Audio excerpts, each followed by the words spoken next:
देश दुनिया के तमाम बड़े मुद्दों के पीछे का सच। सनमार्क प्रेजेंट्स एडिटर्स कट।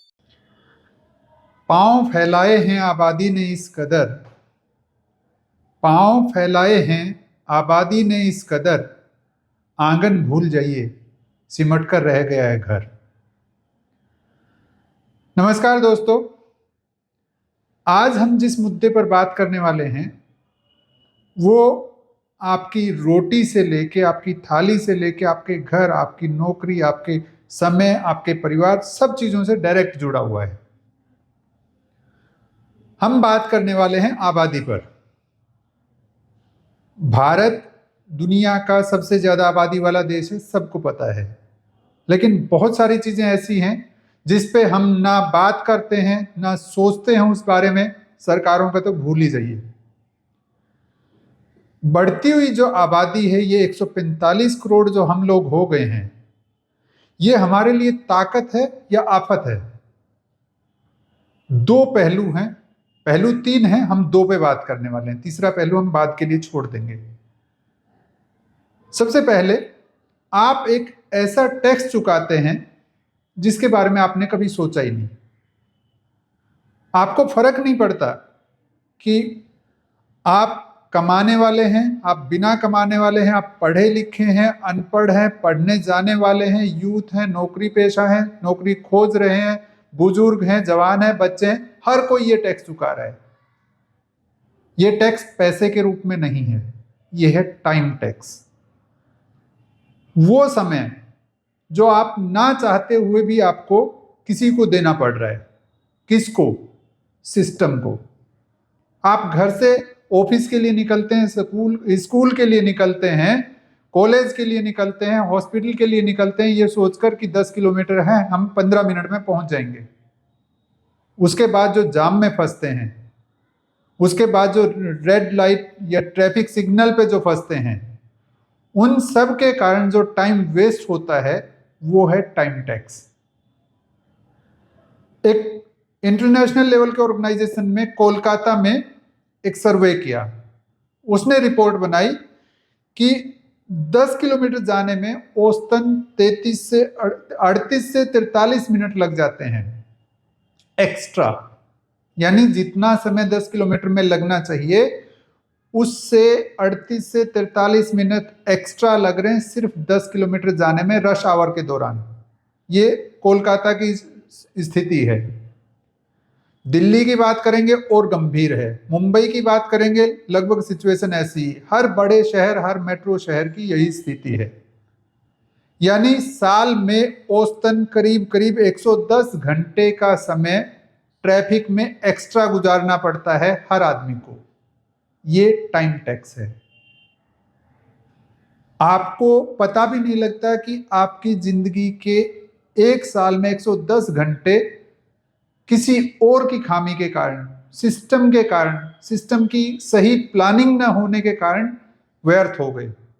आप कई बार आपको गुस्सा आता है, क्रोश होता है, झींकते हैं कि इतना जाम क्यों है, लगातार हॉर्न बजाते हैं। इसके अलावा हम कर भी क्या सकते हैं? जैसे ही जाम खुलता है हम दौड़ते हैं, भागते हैं, कुछ लोगों के एक्सीडेंट होते हैं, कुछ अस्पताल में पहुंचते हैं, लेकिन फिक्र किसी को नहीं है। ये स्थिति बहुत गंभीर है। सवाल उठता है कि क्या ये जनसंख्या का दोष है कि वो इतने बढ़ गए हैं लोग, हम आपस में, आबादी इतनी बढ़ गई है हमारी कि सड़कों पे जगह ही नहीं बची? या ये प्लानिंग की कमी है कि सिस्टम ये सोच ही नहीं पा रहा कि कितने लोग शहर में आएंगे, कितनी गाड़ियां शहर में एंटर करेंगी? गाड़ियों से याद आया, क्या आप अनुमान लगा सकते हैं कि एक दिन में कितने व्हीकल बिकते होंगे भारत में? टू व्हीलर्स की बात करें तो सिर्फ टू व्हीलर हर रोज करीब 55,000 नए दुपहिया वाहन सड़कों पे उतरते हैं हर रोज, जिसमें बाइक, मोटरसाइकिल, बाइक के अलावा स्कूटर और स्कूटी वगैरह जो इलेक्ट्रिक आ गए वो सब भी शामिल हैं। इसमें साइकिल वगैरह शामिल नहीं है। यानी इलेक्ट्रिक और पेट्रोल डीजल से चलने वाले दोपहिया वाहन इसमें शामिल हैं। 55,000 डेली। और इनमें से पुराने वाले कितने रोज कबाड़ होते हैं इसका कोई डेटा नहीं है, लेकिन इस नए वाले डेटा के आसपास भी वो कहीं नहीं होते। यानी ये भीड़ हर रोज सड़कों पे बढ़ रही है। ये सिर्फ मोटरसाइकिल की यानी दोपहिया वाहनों की बात हमने की।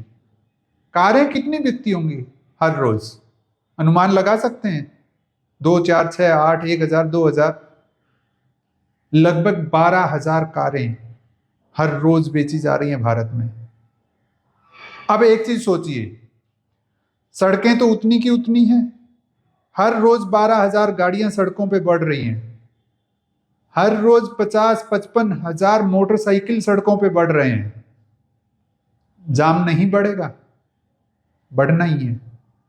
और बात केवल जाम तक नहीं है, ये आपके जीवन के हर पहलू को सीधे तौर पे प्रभावित कर रहा है। कैसे, उसकी भी हम बात करने वाले हैं।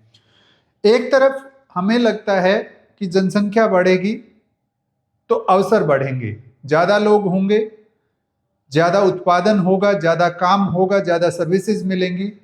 लेकिन दूसरी ओर ये है कि उन्हीं के कारण आपके शहर की व्यवस्था चरमरा जाती है। कैसे?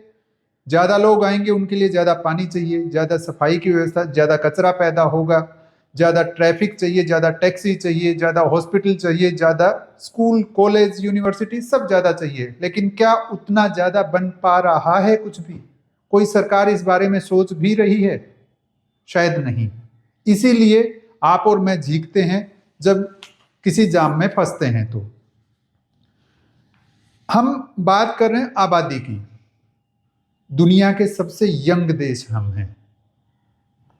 कहने की जरूरत नहीं कि सबसे ज्यादा 15 से 29 साल की आबादी, यानी जिसको युवा आबादी माना जाता है, वो सबसे ज्यादा भारत में है।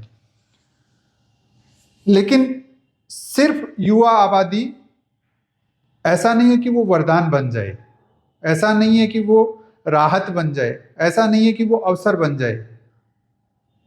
हर रोज, हर साल कॉलेजों से इतने बच्चे डिग्री लेके निकल रहे हैं, क्या हम उसी अनुपात में नौकरियां पैदा कर पा रहे हैं? यदि उसी अनुपात में नौकरियां पैदा होती तो एक नई टर्म जो हाल फिलहाल चर्चा में आई है, गिग वर्कर, वो उतनी लोकप्रिय नहीं होती, उसमें तेजी से भीड़ नहीं बढ़ती। रात के 10 बजे हैं, बहुत गहरी सर्दी है, बारिश भी हो रही है, आपको भूख लगी है, खाना बनाने का मन नहीं है, आपने मोबाइल पे कुछ बटन दबाए, ऑर्डर किया और 15 मिनट में, आधे घंटे में डोरबेल बजी। कोई आदमी आपका पार्सल लेके खड़ा, आपके लिए खाना लेके खड़ा है, आप उसको डिलीवरी बॉय के नाम से जानते हैं। बस इतना ही हम जानते हैं कि डिलीवरी बॉय का भी हमारी जिंदगी में कुछ रोल है। हम नहीं समझते कि उसके पीछे पूरी एक इकोनॉमी खड़ी है। वो रोजगार है या मजबूरी है, उसके लिए अवसर है या उसकी विवशता है कि उसको रात को 10 बजे जब आप आराम से अपने गर्म कंबल में, रजाई में बैठे हैं, उस समय भी उसको बाइक पे दौड़ के कहीं से ऑर्डर लेके आप तक पहुंचाना पड़ता है। कुछ लोग कहेंगे कि ये तो अवसर है कि बेरोजगारों को रोजगार मिल रहा है, इंडस्ट्री चल रही है, रेस्टोरेंट, होटल चल रहे हैं। बिल्कुल सही है उनकी बात, लेकिन ये सिर्फ एक पहलू है। उसका दूसरा पहलू ये है कि उनके लिए सुरक्षा कहाँ है, उनके लिए नियम कहाँ है, उनके लिए बीमा कहाँ है। वो भी किसी माँ के लाडले हो सकते हैं, वो भी किसी बहन के भाई हैं, वो भी किसी का सुहाग हैं। उनकी चिंता किसको? किसी को नहीं। ये दूसरा पहलू है कि एक तरफ वो सर्विस दे रहे हैं, वो हमारी सेवा कर रहे हैं, और दूसरी तरफ वो भगवान भरोसे चल रहे हैं। किसी को फुर्सत नहीं है कि वो कैसे काम करते हैं, कैसे नहीं करते। ये दूसरा पहलू है।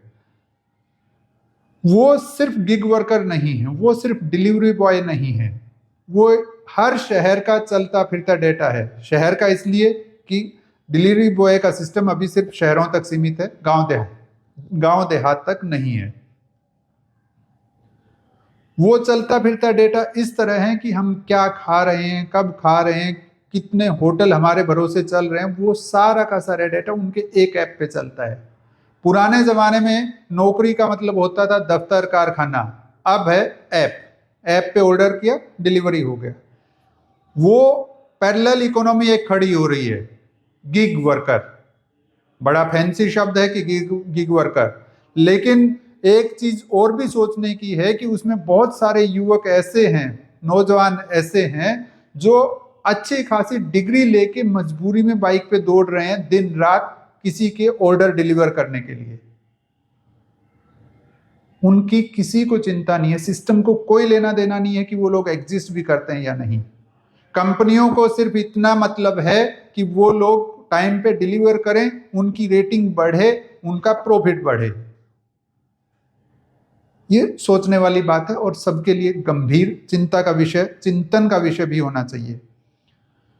एक चीज और शहरों में आपने नोट की होगी, हर शहर में 2 शहर बसते हैं।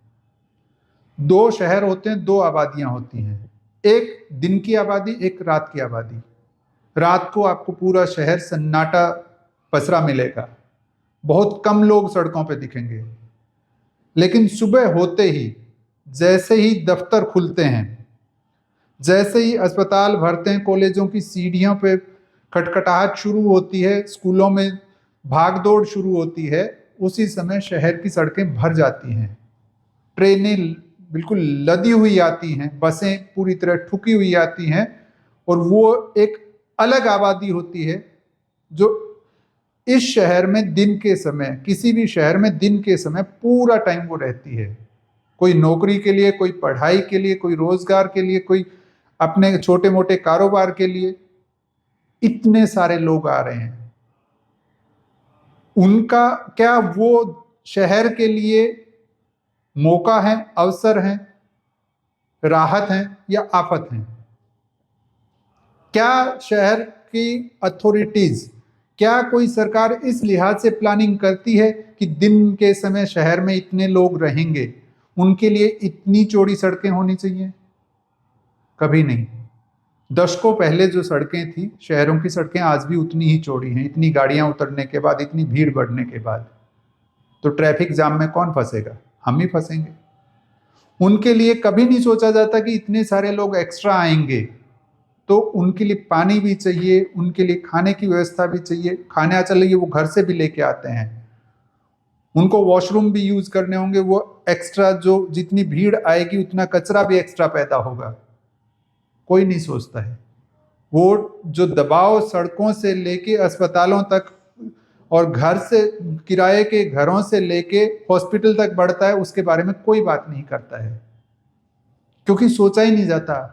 विडंबना देखी कि हमारे यहाँ ऐसा कोई सिस्टम ही नहीं है जो ये तय कर पाए कि दिन का शहर अलग होता है और रात का शहर अलग होता है।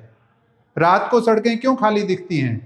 क्योंकि दिन के समय वाली आधी आबादी शाम को लौट जाती है। कितनी? ये रेलवे का एक आंकड़ा है, ईस्टर्न रेलवे का, 2023-24 में उसके सबर्न नेटवर्क में 96 करोड़ से ज्यादा यात्राएं दर्ज की गई। 96 करोड़ लोग आए और चले गए।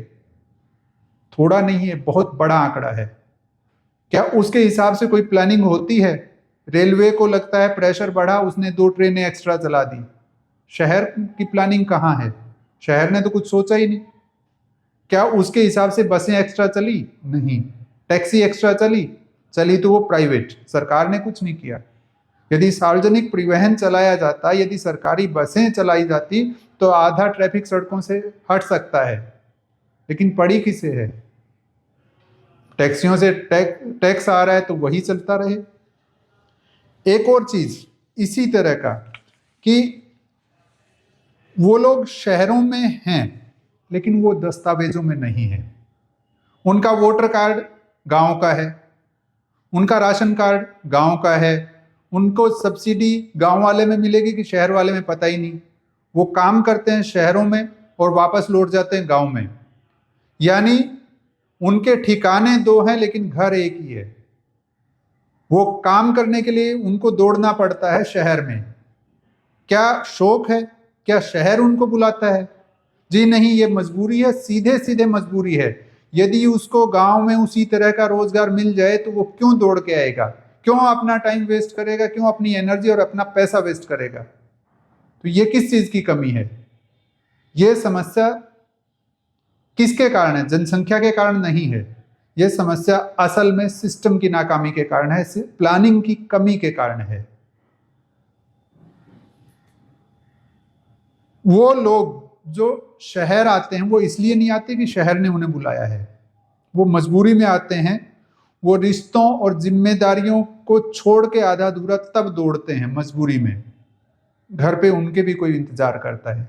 लोग कहेंगे कि यदि वो लोग नहीं आएंगे, एक वर्ग बिल्कुल इस पक्ष में होगा कि यदि वो लोग नहीं आए तो बहुत सारे कल कारखाने रुक जाएंगे, बहुत सारे सेक्टर ठप पड़ जाएंगे, जिसमें रियल एस्टेट हो गया, मैन्युफैक्चरिंग हो गया, रोडवेज हो गया, घरेलू कामकाज हो गया, छोटे उद्योग धंधे हैं, सब के सब शामिल हैं।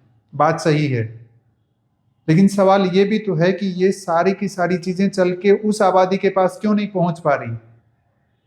सरकार, सिस्टम ऐसी प्लानिंग क्यों नहीं कर पा रहा कि वो लोग वहां जाएं और वहां पे ऐसे व्यवस्था करें, SEZ जैसे क्लस्टर बनाएं, औद्योगिक क्लस्टर गांव के आसपास, ताकि गांव वालों को दौड़ के शहर में ना आना पड़े, ताकि शहर वालों को बिना काम ये परेशानी ना हो कि हमारा आधा टाइम टैक्स में जा रहा है। ये एक चीज नहीं है, एक दिन की चीज नहीं है, ये लगातार चलने वाली व्यवस्था है। और एक इसका दूसरा पहलू भी है जिसपे अक्सर बात नहीं होती है, अक्सर किसी का ध्यान नहीं जाता है, वो है बुजुर्ग आबादी। हमारे देश में बुजुर्ग आबादी लगातार बढ़ रही है और बहुत तेजी से बढ़ रही है, जिसके बारे में मतलब मुझे नहीं लगता कि किसी सरकार ने कोई विशेष प्लानिंग की है। इस बार बजट में एक नया टर्म सुनने को आपको मिला होगा, केयर गिवर इकोनॉमी। ये कौन है केयर गिवर? ये वही लोग हैं जिनको आया के नाम से जाना जाता है, जिनको नर्स के नाम से जाना जाता है, जो जरूरत पड़ने पर किस तरह की सुविधाएं देते हैं कि बुजुर्गों की मदद करने वाले। किस तरह की मदद? उनके खाने पीने से लेके, उठने बैठने से लेके, जरूरी कामकाज से लेके, उनको हॉस्पिटल ले जाने या उनकी दवा दारू का ख्याल रखने तक, ये सारे काम करने वाले। पहली बार है कि सरकार ने उस सेक्टर पे कुछ ध्यान दिया है कि हमें भविष्य में इनकी बहुत जरूरत पड़ने वाली है। क्यों जरूरत पड़ने वाली है? कि हमारे यहाँ 2021 में लगभग 13-14 करोड़ लोग ऐसे थे जिनकी उम्र 60 साल से ज्यादा थी। 60 साल से ज्यादा, वो करीब 12% लोग थे। 2050 तक आते आते, 2030 बीच में है, 40 बीच में, हम 50 की बात कर रहे हैं, जब विकसित भारत का सपना दिखाया जा रहा है, तब तक आते आते ये आबादी करीब करीब 35 करोड़ से 40 करोड़ के बीच होगी। और उस समय ये बच्चों की पॉपुलेशन से ज्यादा हो जाएगी, यानी जितने बच्चे पैदा होंगे उससे ज्यादा बुजुर्ग होंगे हमारे देश में। उनकी देखभाल के लिए कोई व्यवस्था, कोई प्लानिंग, कोई सिस्टम नहीं है फिलहाल। सिर्फ केयर गिवर इकोनॉमी के नाम पे 1.5 लाख लोगों को तैयार करने का एक झुंझुना थमाया गया है कि 1.5 लाख लोग तैयार हो जाएंगे तो वो ध्यान रखेंगे सबका। क्या प्रैक्टिकल है, क्या पॉसिबल है? एक दूसरा पहलू, एक दूसरा आंकड़ा इसकी पोल खोल देता है। भारत में 811 लोगों पर एक डॉक्टर है, यानी एक डॉक्टर के जिम्मे है कि वो 811 लोगों की सेहत ठीक रखे। सोच के देखिए, प्रैक्टिकल है? ये तो भला हो हमारे पूर्वजों का, जिन्होंने हमारी रसोई में इतने तरह के मसाले दे दिए कि जो स्वस्थ रखते हैं। भला हो हमारे ऋषि मुनियों का, जिन्होंने योग जैसी या हमारी हैबिट, आदतें ऐसी बनाई कि गांव देहात में कम से कम अभी भी आदमी एक्टिव रहता है, बीमार पड़ने के चांसेस कम होते हैं। लेकिन 811 लोगों पर एक डॉक्टर, ये सिर्फ एक आंकड़ा नहीं है, ये सिस्टम की पोल खोलने वाली चीज है। क्योंकि जितने ज्यादा लोग एक डॉक्टर पर निर्भर होंगे उतना खर्चा एक्स्ट्रा होगा, उतना टाइम एक्स्ट्रा जाएगा। उस पर कोई बात नहीं करता है। सिर्फ सीटें बढ़ा देने से कुछ नहीं होना है, हमें डॉक्टर तैयार करने होंगे उसी लिहाज से जिस लिहाज से हमारे बुजुर्ग बढ़ रहे हैं। ये सारे आंकड़े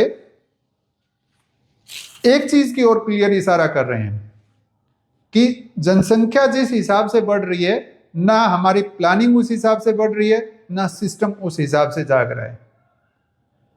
लेकिन जनसंख्या जो है वो ताकत है या आफत है?